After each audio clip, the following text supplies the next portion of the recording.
Érase una vez.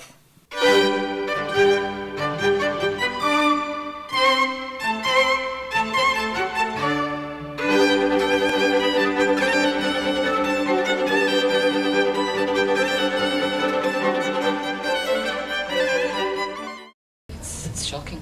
Yeah. It's like going back in time. Yeah, it's unbelievable how they have to fight to get the recognition that there was thalidomide at all on the market, which is quite unbelievable and not understandable for, at least for us in Germany, because there was never a question in Germany that there was Tendrán, the thalidomide medication. Nací el 21 de noviembre del 59 en la Clínica Regina. Nací pues en las extremidades inferiores y ni el quinto dedo de la mano derecha. Como yo tengo afectados los dos brazos también, o sea, este se nota menos, pero yo no puedo doblar los codos en ninguno de los dos brazos, y este sí, este se nota más, aparte tengo muy desviada la mano, los hombros en general los tengo bastante en polvo, tengo glaucoma, tengo hipertensión arterial, o sea que tengo bastantes cosas. Lo que pasa es que a nivel exterior lo que más se nota son los brazos.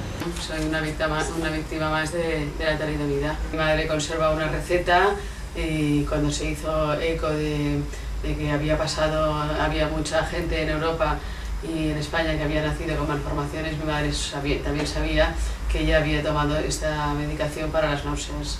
Soy víctima de talidomida reconocido por el gobierno alemán.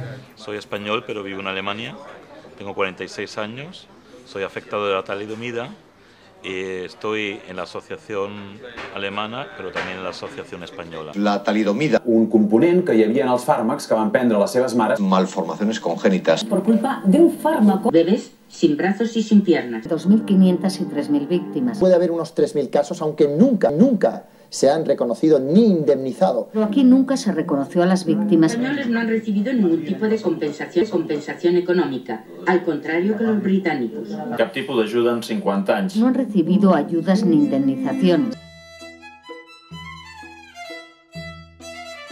Soy inglesa y llevo 16 años viviendo en Barcelona. Un día, oyendo la radio de la BBC, escuché al locutor Jeff Adamspink explicar lo sorprendido que estaba por la falta de reconocimiento y de indemnización de las víctimas de la talidomida en España. Entonces decidí profundizar en el tema. Primero viajé a Londres para hablar con Jeff Adamspink. I was informed by a fellow thalidomider, Glenn Harrison, that there was a whole bunch of people in Spain who were born with the same disabilities as us, and who not only hadn't received any compensation, but hadn't even gone through the sort of triage process that we went through in the 1970s to determine whose disabilities were caused by thalidomide and whose were caused by some naturally occurring genetic defect. And I was pretty amazed, actually, that it's one of those stories that you come across as a journalist and you kind of think, well, hang on, people must have been all over this story like a rash. En Gran Bretaña, la compañía Distillers, ahora llamados Diageo, compraron los derechos de la talidomida a la farmacéutica alemana Chemie Grünenthal y fue vendido con el nombre comercial de Distiller.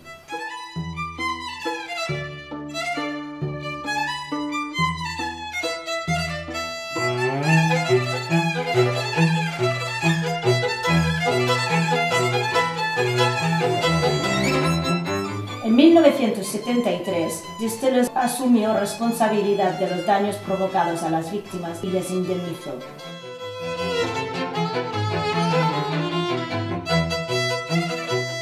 What it was, in 1973, every child in the UK who believed that there was thalidomide damage was assessed by a panel of doctors, and that panel of doctors assess that individual, then that individual was awarded compensation to the degree of disability. So what's going to happen in Spain is a panel of experts has to be formed to examine the people, the adults now, and to see what degree of disability they have. trust was created as part of the agreement between the company and the parents back in 1973. And the idea was that the settlement they agreed gave lump sums of money, some for the parents and some for the children. And then because of the uncertainty about the future of the children as they were then, it was decided to create a foundation. And so of the original £20 million settlement, 14 million was put into the trust. And that's where the trust started. Hubo un juicio en Alemania. El juicio fue el más largo de Alemania, que fueron más de 8 años de juicio. Y entonces pues se hizo una fundación, y de esa fundación es la que estoy cobrando la mensualidad, que es lo más fuerte, la más fuerte recompensa. Yo nací en el 61 y la primera vez que algo se cobró fue en el 73. What we have here are the systems for supporting all our 458 beneficiaries. And on the far side we manage all the finances and financial payments, because we're paying out around £9 or £10 million a year to our people.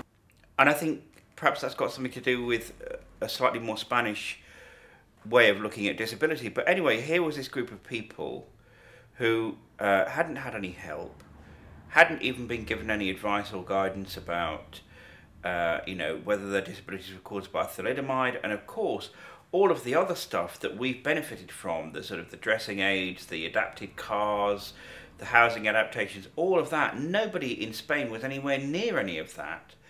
And it just struck me that this was a great story that was needing to be told, and so that's why I made a big noise in the BBC and said I want to go off and I want to do this story because it's really compelling.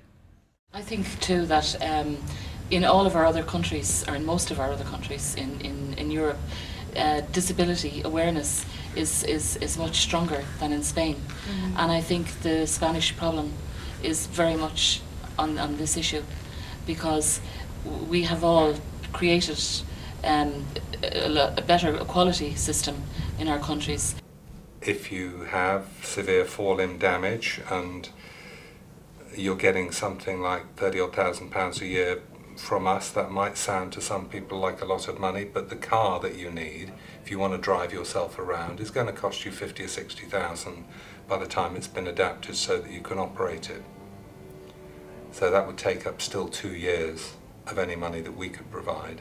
And you need a home, and you need a home that is adapted to meet your needs. And there's so much now that modern technology can do, to open windows and curtains and cooking and kitchen and bathroom things that can make it possible for people to sustain an independent life, even though their disability is very severe by any standard. Bajaron esto, también me bajaron los armarios, tuvieron que poner allí el trozo aquel, tampoco no es mucho. Entonces esto me permite llegar a lo que es el primer estante. Pero el resto de estantes pues ya no llego. Esto sí que tendría que llamar una casa especialista, que sé que las hay, pero que yo no me lo puedo costear.